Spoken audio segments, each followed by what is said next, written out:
The Congressional Western Caucus has advocated for agriculture and rural Americans for more than 30 years.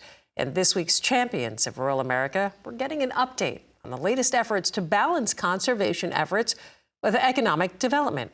Well, Congressman Jeff Hurd of Colorado joins us now. Your Productive Public Lands Act, it aims to streamline federal land use policies to better serve the West. Tell us about this. Well, we're introducing some policies that and through legislation that will help land management in the West. A couple of those pieces of legislation, first of all, I represent Colorado's 3rd Congressional District, which is basically the western and southern part of Colorado. It's about half of the geographic footprint. So public lands management is one of the most important issues in my part of the country. Two specific pieces of legislation that I've introduced that I'm particularly proud of are legislation that would improve wetlands access, wetlands and conservation. It's a win-win-win for wildlife, for hunters, and for conservation. It would basically establish an additional amount of money that could be used for wetlands protection throughout the West. And there's also legislation that I have introduced that would have the Bureau of Land Management relook at some so-called resource management plans in the West, throughout the West, and make sure that we're using our lands in a productive way. And the name of my legislation is the Productive Public Lands Act. So it makes sense, and I think that's a win-win as well. Absolutely. Legislative agenda, of course, so important for the western states and rural America, including farmers and ranchers, and really having that impact there. You know firsthand what it's like in that area. Oh, absolutely. And I know the importance of having good federal policy that's locally driven. It's not driven by politicians in Washington, D.C. It's driven by people on the ground, people who recreate, people who use energy, our ag communities, conservationists. All of those folks know way better on the ground than what folks in Washington, D.C. know. And so making sure that we have those decisions that are locally driven is also something that's important for me as well. And I think this legislation is consistent with that. Congressman, speaking of that, I know you have legislation proposing to relocate the Bureau of Land Management's headquarters to Grand Junction, Colorado. Maybe speak to the benefits for that move. Oh, absolutely. That's the local act. Now, under President Trump, the president moved the BLM headquarters to Western Colorado, to Grand Junction. President Biden moved them back to Washington, D.C. This legislation would make that move back to Western Colorado permanent. The idea behind it is the land managers, the ones that make the decisions that affect public lands, should live in the communities where the federal lands are located. They shouldn't live thousands of miles away.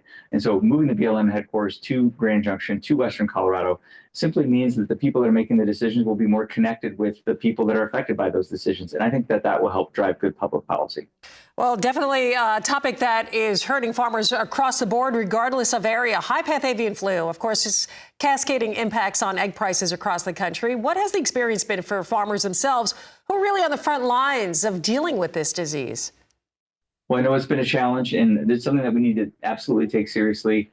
I know in my state and beyond, certainly this is something that is top of mind for our ag community and for our consumers and for just everyday Americans. So seeing what we can do to thoughtfully address this, make sure that the egg supply is adequate, that we have what we need, is something that's a top priority for me in my district. And I know it's something that my colleagues are looking at as well. Well, not only that, I know you're also committed to expanding broadband. Can you talk a little bit about that? Sure. In the same way that we brought rural electricity to America in the 1930s and 1940s, now we're trying to make sure that high-speed telecommunications come to rural America as well. And so using that electric infrastructure oftentimes is a great way to bring high-speed broadband. So it means jobs, it means education, it means telemedicine, all of those things that are critical to rural America. And I'm definitely a champion of making sure that we do everything we can to connect rural America.